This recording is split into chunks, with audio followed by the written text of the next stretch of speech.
Regional passport office অর্থাৎ RPO অফিসের মধ্যে শুধুমাত্র কি আবেদনকারীকে ঢুকতে দেওয়া হবে, নাকি তার সঙ্গে কোনো ব্যক্তিবর্গকে ঢুকতে দেওয়া হবে? এই প্রশ্ন নিয়ে কিন্তু একাধিক সাবস্ক্রাইবার কিন্তু আমাকে কমেন্টস করেছেন যে দাদা, আরপিও অফিসের মধ্যে শুধুমাত্র কি আবেদনকারীকে ঢুকতে দেওয়া হবে, নাকি তার সঙ্গে অন্য কোনো ব্যক্তিকেও ঢুকতে দেওয়া হবে? তো সেইটা নিয়ে কিন্তু আমি এই ভিডিওতে নিয়ে চলে এসেছি যে আরপিও অফিসের মধ্যে যার নামে অ্যাপ্লিকেশান বা যার নামে পাসপোর্টটা তৈরি হচ্ছে শুধুমাত্র সেই ব্যক্তিই কি ঢুকতে পারবেন, না তার সঙ্গে অন্য কোনো অভিভাবকও ঢুকতে পারবেন? আমি প্রমাণস্বরূপ স্পষ্ট কিন্তু দেখিয়ে দেবো যে আরপিও অফিসের মধ্যে কারা ঢুকতে পারবেন এবং কারা ঢুকতে পারবেন না। হ্যালো গাইজ, আপনারা দেখছেন নিউজ করি ইউটিউব চ্যানেল। আমার চ্যানেলে নতুন দর্শক হয়ে থাকলে প্লিজ চ্যানেলটা সাবস্ক্রাইব করবেন এবং পাশে থাকা বেল আইকনটি ক্লিক করে অল নোটিফিকেশানটি অন করে রাখবেন এরকম গুরুত্বপূর্ণ ভিডিও সবার আগে আপডেট পাওয়ার জন্য। তো ভিডিওটি শুরু করার আগে একটি গুরুত্বপূর্ণ ঘোষণা আপনাদের জন্য। যারা ইতিমধ্যে পাসপোর্টের আবেদন করেছেন এবং পাসপোর্টটি রিজনাল পাসপোর্ট অফিসে আটকে আছে কোনো কারণবশত এবং অনলাইনে এনকোয়ারি অ্যাপয়েন্টমেন্ট বুক করতে হবে কিন্তু সেটা পাচ্ছেন না, অতি অবশ্যই কিন্তু আমি মোবাইলের স্ক্রিনের যে নাম্বারটি লিখছি এই নাম্বারে আপনারা যোগাযোগ করবেন। আপনাদের কিন্তু পাসপোর্টের অ্যাপয়েন্টমেন্টটা দায়িত্ব সহকারে বুক করে দেওয়া হবে। অর্থাৎ নাম্বারটি কিন্তু আবার আমি মুখে বলছি 9734332547 9734332547। এই নাম্বারে কিন্তু আপনারা কন্ট্যাক্ট করবেন। অতি অবশ্যই কিন্তু আপনাদের যে অ্যাপয়েন্টমেন্টটি গুরুত্বপূর্ণ সহকারে খুব অল্প সময়ের মধ্যে কিন্তু বুক করে দেওয়া হবে এবং খুব অল্প টাকার বিনিময়ে। তো চলুন এবার ভিডিওটি শুরু করি।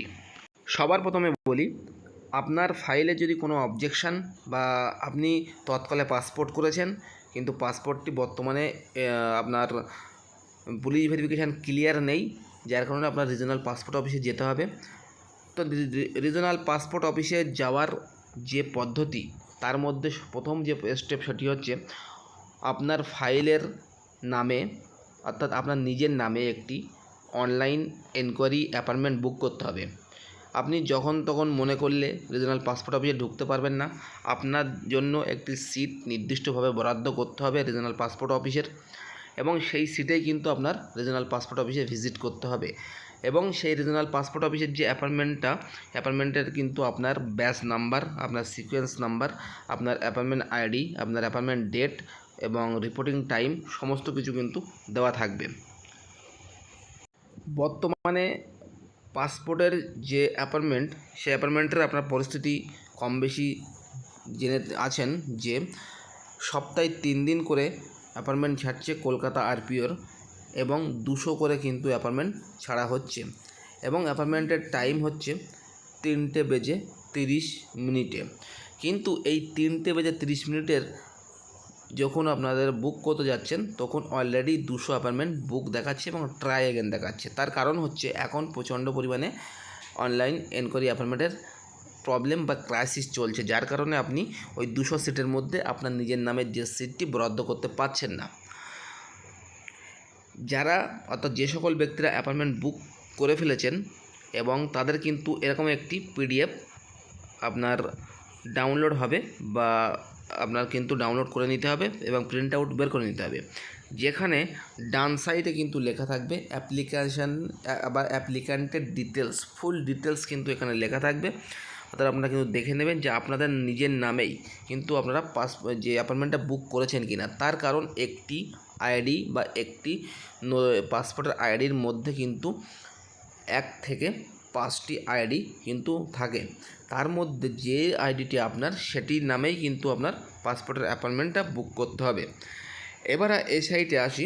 এই সাইটে হচ্ছে ডান সাইটে অ্যাপয়েন্টমেন্ট ডিটেলস, অর্থাৎ আপনি কোন অফিসের অ্যাপয়েন্টমেন্ট ডিটেলসটা নিয়েছেন তার কিন্তু যে ঠিকানা সেই ঠিকানাটা কিন্তু এখানে নির্দিষ্টভাবে লিখে দেওয়া হয়েছে এবং এখানে কিন্তু লেখা আছে রিজনাল পাসপোর্ট অফিস। আজই কিন্তু এক ব্যক্তি তার এই যে অ্যাপয়েন্টমেন্ট বুক করে দেওয়া হয়েছিল এবং সে ব্যক্তি রিজনাল পাসপোর্ট অফিস অর্থাৎ লালবাজার যে থানা, সেই থানার যে বা ডালহৌসি রোড, সেই লালবাজার থানার ওখানে না গিয়ে সেই ব্যক্তি কিন্তু রুবি অর্থাৎ পিএসকে, যেটা পাসপোর্ট সেবা কেন্দ্র হেড পিএসকে, সেই হেড পিএসকেতে গিয়ে কিন্তু তিনি এই অ্যাপয়েন্টমেন্ট লেটারটা দেখাচ্ছেন, তখন সেই আধিকারিক কিন্তু বলছে এটা রিজনাল পাসপোর্ট অফিসের অর্থাৎ ডালহাউসিতে আপনি এখানে কেন এসেছেন। তো এই ভুলটা যেন আপনারা করবেন না।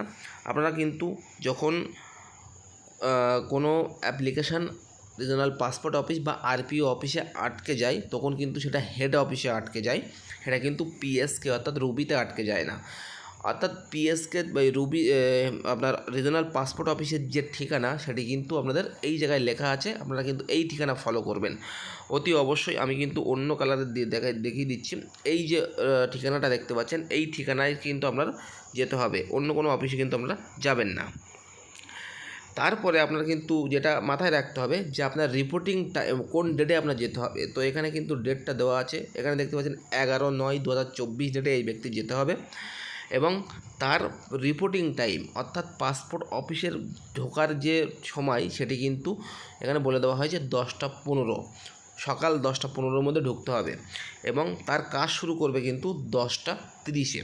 এটা কিন্তু মাথায় রাখবেন অবশ্যই। এবং এখানে কিন্তু অ্যাপয়েন্টমেন্ট কোটা কী লেখা আছে, এনকোয়ারি, অর্থাৎ আপনি অনুসন্ধানের জন্য কিন্তু যাচ্ছেন। তারপরে আপনি কোন ব্যাচে যাচ্ছেন, এখানে কিন্তু ব্যাচ নম্বর 9, অর্থাৎ এই যে 10:30-এর যে ব্যাচটা ওপেন হচ্ছে সেটি হচ্ছে 9 নম্বর ব্যাচ। তার আগে কিন্তু 8 নম্বর, 7 নম্বর, 6 নম্বর এরকম হয়ে গেছে এবং ওই 9 নম্বর ব্যাচের আপনার সিরিয়াল নম্বর কত, 9। এবারে এখানে কিন্তু তারা নির্দিষ্ট করে কিছু নোটস এখানে দিয়ে দিয়েছে, যে নোটসের মধ্যে আপনার বলা হয়েছে please reach passport office at 11:50 AM, অর্থাৎ এখানে যে টাইমটা রিপোর্টিং টাইমটার কথা বলা হয়েছে সেই টাইমটার কথা কিন্তু এখানেও বলা হয়েছে। As মেনশনেড above and carry the print copy of the appointment receipt, অর্থাৎ 10:15-র মধ্যে আপনার কিন্তু পাসপোর্ট অফিসে ঢুকতে হবে, সঙ্গে অ্যাপয়েন্টমেন্ট লেটারের যে প্রিন্ট আউট সেই প্রিন্ট আউট কপি কিন্তু আপনাদের নিয়ে যেতে হবে। দ্বিতীয়ত কী বলা হয়েছে, only applicant is allow inside the passport office, অর্থাৎ পাসপোর্ট অফিসের ভেতরে শুধুমাত্র অ্যাপ্লিক্যান্টের কিন্তু ঢুকতে দেওয়া হবে। However in case of exception whose as senior citizen, অর্থাৎ যদি ওই ব্যক্তি বয়স্ক হয় বা ফিজিক্যাল প্রতিবন্ধী হয় বা অন্য কোনো রকম হয় বা বাচ্চা হয়, তাহলে কিন্তু তার সাথে একজন গার্জেন বা পরিবারের যে কোনো একজন কিন্তু পাসপোর্ট অফিসের মধ্যে ঢুকতে পারবেন। তৃতীয় নম্বর বলা হয়েছে, অর্থাৎ আপনারা কিন্তু এটা অবশ্যই আপনারা ফলো করবেন এবং যারা ইংলিশ দেখে বুঝতে পারছেন না যে কি বলতে চাইছে, আপনারা কি করবেন, আপনাদের যে অ্যাপয়েন্টমেন্ট কপিটা আছে তার থেকে এই লেখাগুলো কপি করবে। কপি করার পরে অন্য একটি ব্রাউজারে চলে আসবে, আসার পরে সেখান থেকে গুগল যে অপশানটি আছে, গুগল অপশানটা কিন্তু তোমরা ওপেন করে নেবে। নেওয়ার পরে গুগলের যে লেখার জায়গা, এই জায়গাটাই কিন্তু লিখবে ইংলিশ টু বেঙ্গলি, জাস্ট এরকম লিখে দেবে ইংলিশ টু বেঙ্গলি, এরকম কিন্তু একটি ঘর চলে আসবে। এখানে ওই যে কপি করা ইংরেজি ওয়ার্ডগুলো এখানে কিন্তু পেস্ট করে দেবে, তার বাংলা কিন্তু ট্রান্সলেট এখানে কিন্তু উঠে আসবে। চলুন আমি দেখিয়ে দিচ্ছি।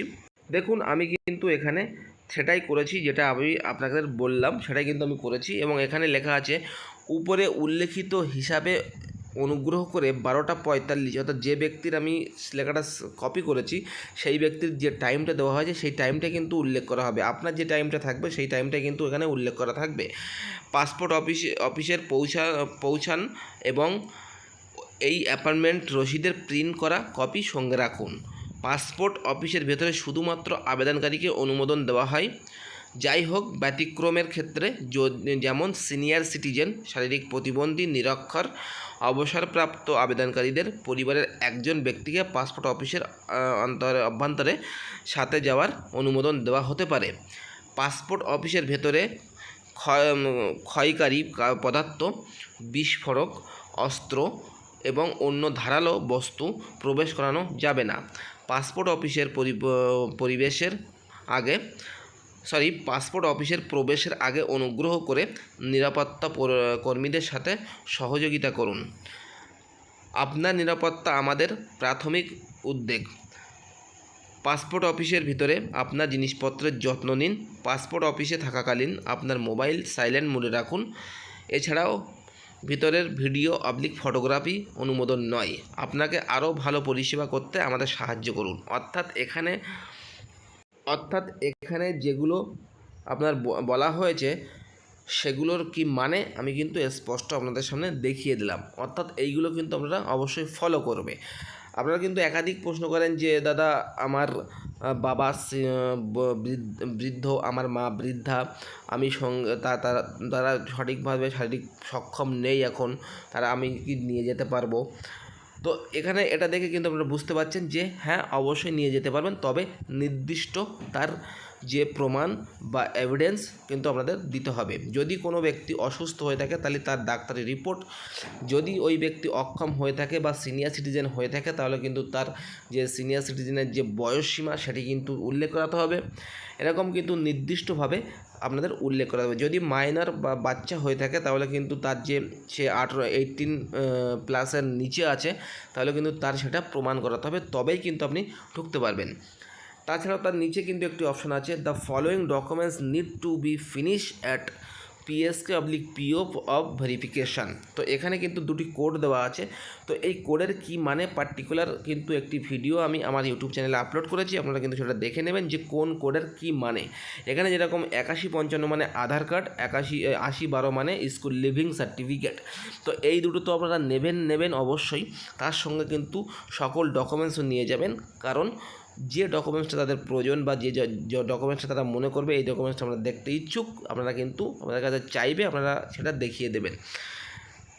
তাহলে কিন্তু আপনারা স্পষ্ট বুঝতে পেরেছেন। আশা করি আপনারা আপনাদের উত্তরের প্রশ্নের যে উত্তর সেটি কিন্তু পেয়ে গেছেন, যে পাসপোর্ট অফিসের মধ্যে যেতে গেলে কি কি নিয়ম আপনাদের মেনে চলতে হবে এবং তার মধ্যে আপনি পরিবারের অন্য কোনো ব্যক্তিকে নিয়ে যেতে পারবেন কি না। এই ছিল ভিডিওটি যদি ভালো লেগে থাকে লাইক করবেন, কমেন্ট করবেন, শেয়ার করবেন।